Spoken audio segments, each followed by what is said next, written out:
Eu moro com a minha avó. A casa é bem antiga, pé direito alto, jardim, janelas grandes e muitos móveis antigos.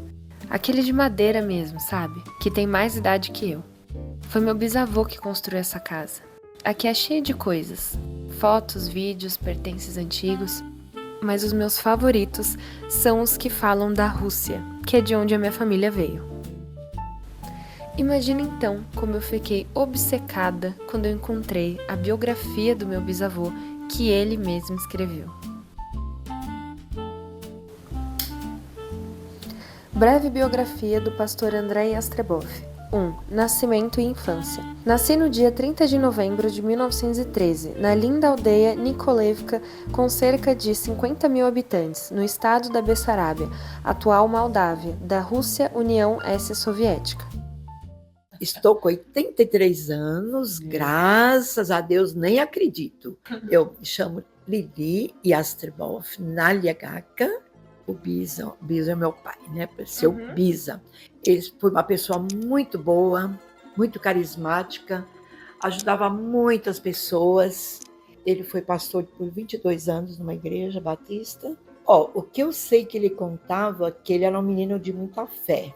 E eles eram ortodoxos. Ortodoxo, lá na Rússia, é como católico aqui. A minha mãe veio pequenininha, vejo com 7 aninhos, não é?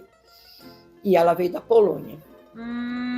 Já meu pai veio da Romênia, porque ele nasceu na Rússia, mas a Romênia dominou um pedaço, aí precisou mudar a língua, mudar documento. Quando a Rússia perdeu a guerra, os aliados combatentes deram a Bessarábia para a Romênia. Pela guerra, a Romênia tomou posse do estado da Bessarábia e subjugou todas as coisas para o seu reino até o ano de 1934. Nos primeiros meses do primeiro ano na escola, eu aprendi as letras em russo e os números. No meio do ano, o ensino na língua russa foi abolido e começaram a ensinar as letras, leitura e números na língua romena. No começo, o estudo era difícil, mas depois cada vez melhoravam em todos os sentidos. O regime do czar, rei da Rússia, não exigia o imposto dos lavradores, por isso o povo que cultivava a terra vivia folgadamente. Mas quando a Romênia, depois da guerra, tomou posse da Bessarábia, a situação mudou-se muito. A Romênia era um país pobre, e assim quando tomaram a posse da Bessarábia, começaram a taxar impostos muito altos sobre as terras, sobre as casas, sobre os animais domésticos, sobre as aves, etc, etc. Se o cidadão não pagava o imposto no dia, imediatamente a polícia cercava a casa, penetrava para dentro da casa sem pedir licença e tiravam todos os móveis e colchoados, colocavam dentro da carroça e juntamente levavam preso o chefe da família. Neste período de tempo crucial, apareceram na Nikolaevka os agentes da parte da imigração.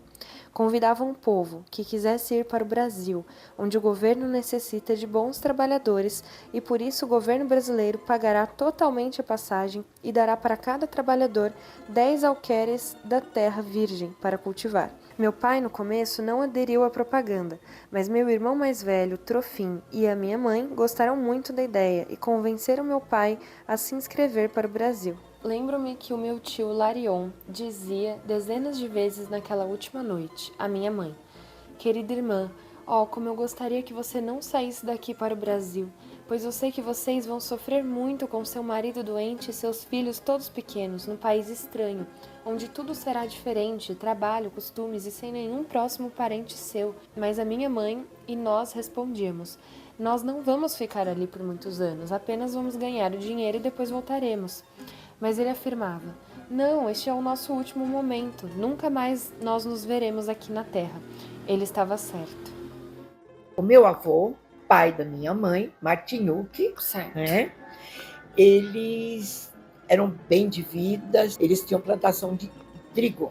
Quando chegou o inverno, aí tem que recolher tudo e guardar em celeiros para ter alimentação durante o inverno. E na última catada do trigo, dos feixes de trigo, o meu avô, no caso o pai da minha, mudou de religião, então o pai dele falou para ele escolher ou a riqueza ou Deus, e ele falou: eu vou seguir o meu Deus. Aí saiu de casa, aí foi morar com os irmãos da igreja, e nisso ele pensou, eu vou para o Brasil. Estava uma onda de vir De gente vindo para cá. Isso, que precisavam de pessoas para trabalhar no cafezal. E também aconteceu o seguinte, que meu avô, ele foi convocado para a guerra. Aí deram armas, ele não quis pegar na arma. Prenderam ele. Mas ele era muito fiel ao Senhor, estava já no paredão, com a mão para trás, iam fuzilar.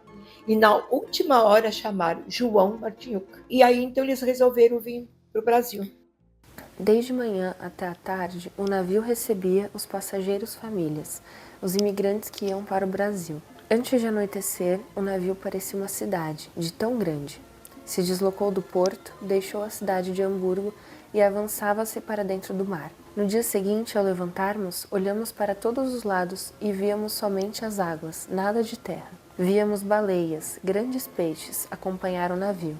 Dezenas de peixes grandes pulavam e se levantavam acima das águas, numa forma de júbilo. Pensavam em receber a comida, ou estavam com raiva, porque o navio invadiu o local reino dos peixes. Dentro do navio havia paz e alegria. As crianças brincavam. Eu e meus amiguinhos corríamos pelas escadas do navio por toda parte. Os homens jogavam e se divertiam, o mesmo faziam as mulheres. No andar de cima, todos os dias havia representações, como teatrinho e outras invenções para alegrar o público. Entrada na terra brasileira. Lembro-me muito bem que no dia 5 de abril de 1926, no dia da Páscoa, o nosso navio encostou-se de madrugada, um pouco antes do nascer do sol, e foi ancorado no maravilhoso porto do Rio de Janeiro. Quase todos os passageiros do navio se levantaram mais cedo naquele dia para ver a cidade brasileira. Rio de Janeiro, a capital do Brasil, naquela ocasião, bem como por causa do dia especial, primeiro dia da semana, domingo, a Páscoa, a ressurreição de Jesus Cristo, o Salvador do mundo. Os russos no navio estavam se cumprimentando com um cumprimento específico da Páscoa. Cristo ressurgiu, e o outro respondia, na verdade ressurgiu. Christos voskres, voichnos voskres.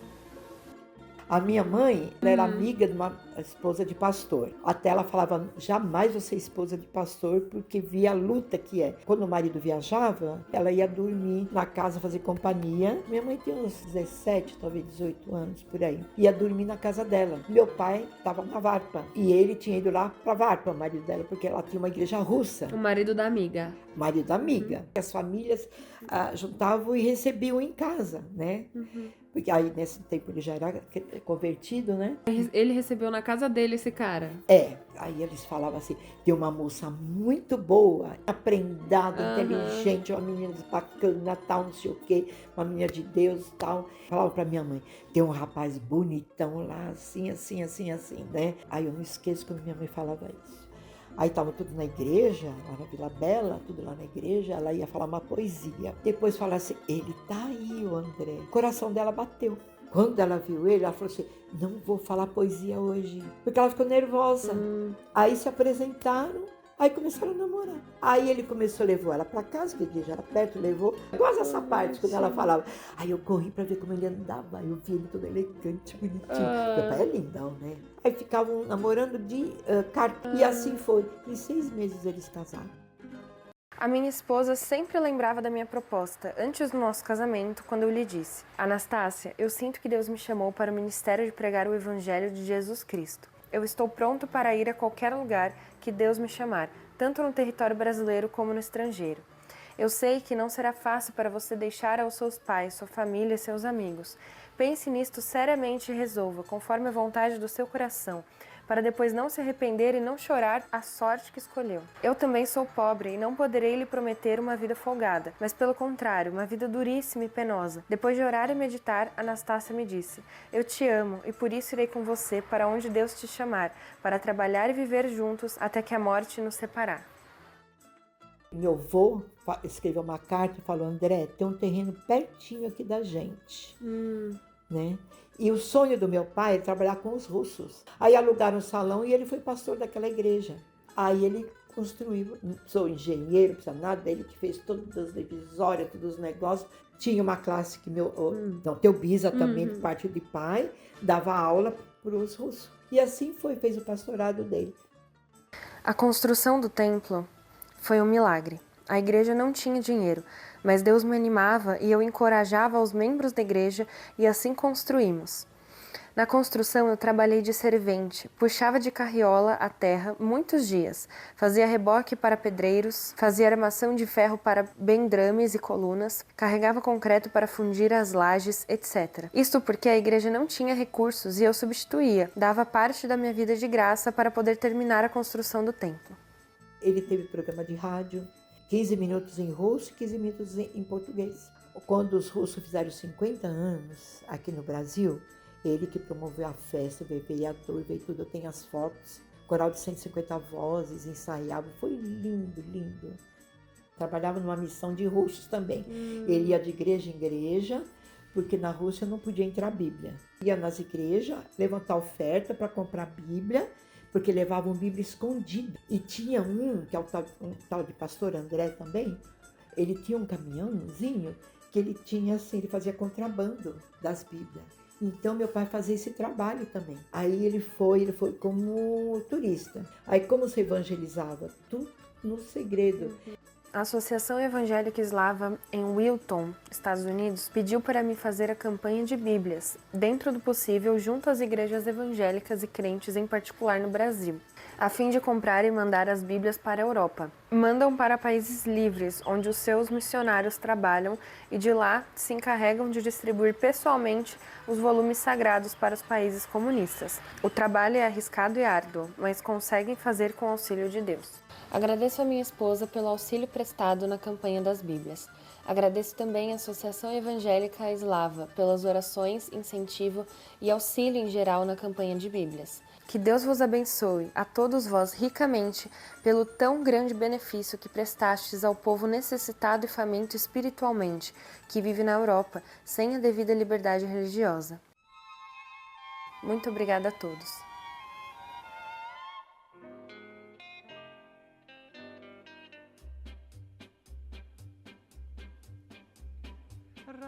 Расцветали яблони и груши, поплыли туманы над рекой. Выходила на берег Катюша, на высокий берег, на крутой.